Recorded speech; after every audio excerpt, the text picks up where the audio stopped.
అందరికీ ఉద్యమ అభినందనలు. మిత్రులారా, నా పేరు షేక్ అబ్దుల్ హై, ఆంధ్రప్రదేశ్ ఐక్యోపాధ్యాయ ఫెడరేషన్ ప్రకాశం జిల్లా శాఖ జనరల్ సెక్రటరీని.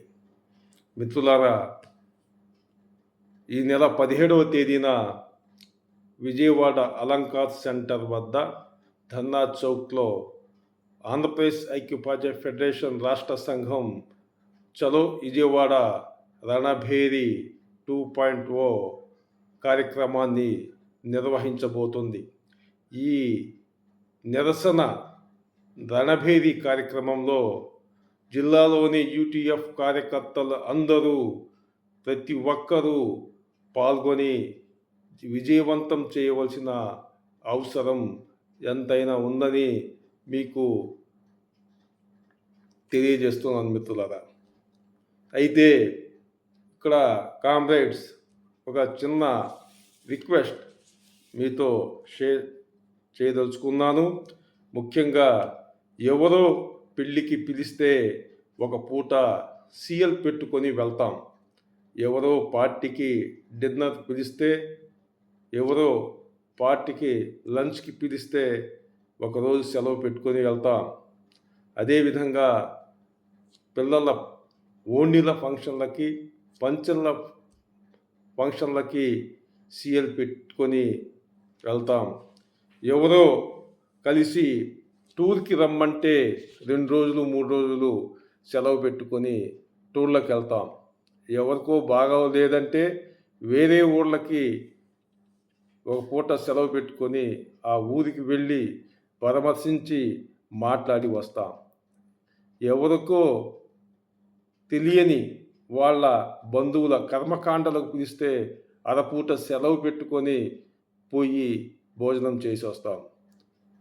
ఇన్ని వేరే వాళ్ళ అవసరాలకు, వేరే వాళ్ళ పనులకు నీవు అరపూట, ఒక పూట, 2 రోజులు 3 రోజులు సెలవు పెట్టి వెళ్ళినప్పుడు, ఎవరో నీ వారైనప్పుడు, ఇవన్నీ నీవైనప్పుడు పిఆర్సి సమస్య నీది కాదా? 12వ పిఆర్సి కమిషన్ సమస్య నీది కాదా? ఐఆర్ 29% సమస్య నీది కాదా? డిఏ నీకు వద్దా? ఆర్థిక బకాయిలు అవసరం లేదా? సిపిఎస్ సమస్య నీది కాదా? పాత పెన్షన్ పునరుద్ధరించాలనే సమస్య నీది కాదా? మెమో నెంబర్ 57 నువ్వు వెంటనే అమలు చేసి పాత పెన్షన్ ఇవ్వాలని సమస్య నీది కాదా? అదేవిధంగా సరెండర్ లీవ్ బకాయిలు నీవి కావా? మెడికల్ రియంబర్స్మెంట్ బకాయిలు నీకు సంబంధం లేదా? అదేవిధంగా హెల్త్ కార్డులో ఉండే సమస్యలు నీకు సంబంధించింది కాదా? ఇవన్నీ కూడా నీవైనప్పుడు ఫిబ్రవరి 17వ తేదీన నువ్వు తప్పకుండా ఒకరోజు సెలవు పెట్టుకొని ఈ ప్రభుత్వానికి అలంకార్ సెంటర్లో నిలబడి నిందించు. గొంతుతో పిడికిలి బిగించి నిందించు. రా, కదలిరా, విజయవాడ అలంకార్ సెంటర్ ధర్నా చౌక్ 17వ తేదీన రా, కదలిరా మిత్రుల కామ్రేడ్. అయితే తాడో పేడో తెలుసుకునే సమయం ఆసన్నమైంది. తాపీగా కూర్చొని ఇంట్లో వాట్సాప్లో యుద్ధాలు చేస్తే సరిపోదు మిత్రులారా. ఒక పూట సీఎల్ పెట్టి ప్రత్యక్షంగా నువ్వు ఆ ఉద్యమంలో మరొకసారి బీఆర్టీఎస్ ఉద్యమం తలపించే విధంగా నువ్వు పాల్గొను. అప్పుడే నీకు నీ ఆర్థిక సమస్య పరిష్కారం అవుతుంది. నీవు రణమా శరణమా డైలాగ్ గుర్తు తెచ్చుకో. నువ్వు రణమైతే నీ ఆర్థిక సమస్యలు నీకు పరిష్కారం చూపుతాయి.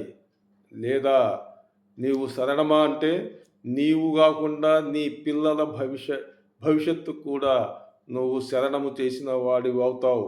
చరిత్రహీనుడు అవుతావు మిత్రుడా, గమనించు. అదేవిధంగా యూటీఎఫ్ ఇతర సంఘాలకు సభ్యత్వము జనరల్ ఫండ్ రాసినంత మాత్రాన నీ ఆర్థిక సమస్యలు ఏవి పరిష్కారం కావు. నువ్వు ప్రత్యక్షంగా ఆ ఉద్యమంలో, ఆ పోరాటంలో నువ్వు పాల్గొన్నప్పుడు మాత్రమే నీ సమస్య పరిష్కారం అవటానికి అవకాశాలు ఎక్కువగా ఉన్నాయి మిత్రులారా. అదేవిధంగా 17వ తేదీ జరిగే యూటీఎఫ్ రణభేరి విజయవాడ గురించి ఇంటెలిజెన్స్ వారు ఆరా తీస్తున్నారు.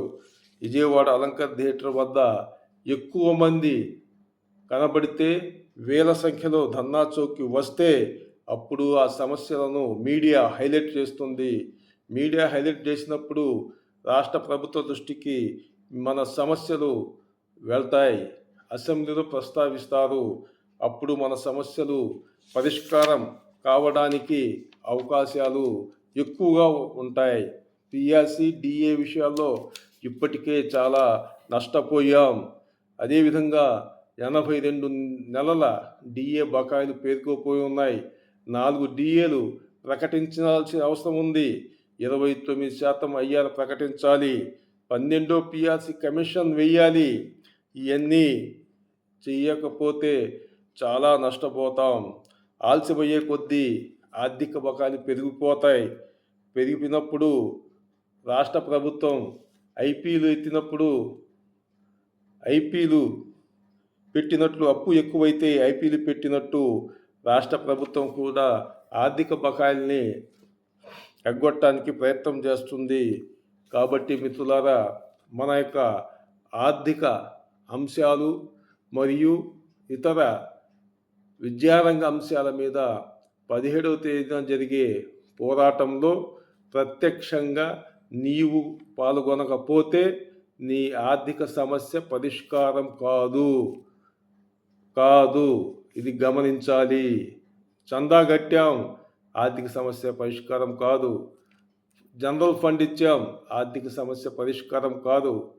ఎప్పుడైతే నువ్వు ప్రత్యక్షంగా రోడ్డు పైన కూర్చుంటావో, ధర్నా చేస్తావో, చెయ్యెత్తి పిడికిలి బిగిస్తావో, ఎప్పుడైతే నిందిస్తావో, అప్పుడు నీ యొక్క స్వరానికి, నీ యొక్క పోరాటానికి ప్రభుత్వం దిగి వస్తుంది, ఆలోచిస్తుంది.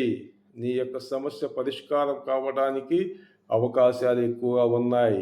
మిత్రులారా, మనం ఒక్కసారి సాబ్జీ గారి యొక్క నినాదం మనం గుర్తు తెచ్చుకోవాలి. ఎత్తిన వాడిదే జెండా, పోరాడిన వాడిదే ఉద్యమం. జీనా హై తో మర్నా సీఖో, కదం కదం పర్ లడ్నా సీఖో. బతకాలంటే పోరాటం తప్పదు. డార్విన్ సిద్ధాంతం, మనుగడ కోసం పోరాడితే పోయేది ఏమీ లేదు, బానిస సంఖ్యలు తప్ప. చెయ్యెత్తి పిడికిలి బిగించు, లేకపోతే చెయ్యి చాచాల్సి వస్తుంది దేహి అని గుర్తుపెట్టుకో మిత్రులారా. మీ యొక్క ఆఖరి నిమిషం వరకు బడిలో సింగిల్ టీచర్ అని, లేదా వేరే టీచర్ సెలవు పెట్టారని, లేదా నాకు ఆరోగ్యం బాగోలేదని, వేరే పనులు ఉన్నాయని 17వ తేదీన నువ్వు నిర్లక్ష్యం చేస్తే నీ యొక్క ఉద్యమం బలహీనపడుతుంది. నీకు రావాల్సిన ఆర్థిక అంశాలు, పిఆర్సి, ఐఆర్, తర్వాత ఇటీవల మనం డిఏలు, మెడికల్ రియంబర్స్మెంటు, అదేవిధంగా 12 పిఆర్సి, 11 పిఆర్సి ఆర్థిక బకాయిలు అన్నీ నష్టపోతాం. ఇప్పటికే మనం దేహి అని లోకల్ హాలిడే, అదేవిధంగా optional holiday, second Saturday holiday అధికారుల దృష్టికి తీసుకెళ్ళి దేహి అని అడుగుతున్నాం. దీనికి గల ప్రధాన కారణం మనలో ఐక్యం లేకపోవటమే, మనలో పోరాటం తగ్గిపోవటమే. మనం నీతి నిజాయితీగా వాట్సాప్లో యుద్ధాలు చేయకుండా ప్రత్యక్షంగా సంఘం పిలుపునిచ్చినప్పుడు నీవు కూడా నీ పాత్రను పోషిస్తే ఇవన్నీ సమస్యలు తీరిపోతాయి. గుర్తుంచుకో, 17వ తేదీ ఉదయం 10 గంటలకు విజయవాడ అలంకార్ సెంటర్ ధర్నా చౌక్ వద్ద నీతో పాటు నీ మిత్రుణ్ణి కూడా ఒకరిని తోడు తీసుకొని రా. ఉద్యమాన్ని బలోపేతం చెయ్యి.